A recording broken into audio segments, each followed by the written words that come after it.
இது Tuesday evening காலையில் கோயிலுக்கெல்லாம் போயிட்டு வந்ததுக்கப்புறமா மத்தியானம் கொஞ்சம் ஃப்ரீ டைம் கிடச்சிது. 1 வீக்காக இருந்த வேலையில் ஃப்ரீ டைமே இல்லை. இன்றைக்கி கொஞ்சம் ஃப்ரீ டைம் தான்.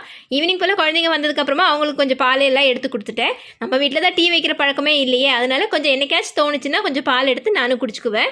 டெய்லி ஈவினிங் தவறாமல் குடிக்கணும் அப்படின்னு நினைப்பேன். ஆனால் குழந்தைங்களுக்கு மட்டும் எடுத்து கொடுத்துட்டு ஏதோ ஒரு வேலை செய்ய போயிடுவேன்.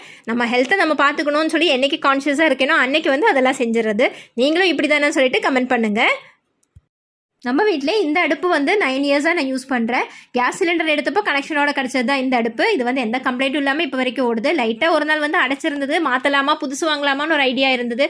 அதுக்கப்புறம் க்ளீன் பண்ணி போடவும் நல்லாவே எரியுது. எதுக்கு சும்மா வீண் செலவு அப்படின்னு சொல்லிட்டு அதை அப்படியே வச்சுருக்கேன். அதுவும் இல்லாமல் நம்ம வடித்து சாப்பாடு ஆக்கிறனால கேஸ் செலவு இந்த அடுப்புங்கிறனால கொஞ்சம் பரவாயில்ல தான். இன்னும் யாராவது இதே சேம் அடுப்பு யூஸ் பண்ணுறீங்களான்னு சொல்லிட்டு கமெண்ட் பண்ணுங்கள். ஈவினிங் போல் சந்தைக்கு போய் வெஜிடபிள் எல்லாம் வாங்கிட்டு எடுத்து வச்சாச்சு. அந்த சந்தைக்கு என் பொண்ணு வச்சிருக்கிற பேர் ஃப்ரீ மார்க்கெட். எதனாலன்னு சொல்லிட்டு அடுத்த வீடியோவில் சொல்கிறேன். பாய்.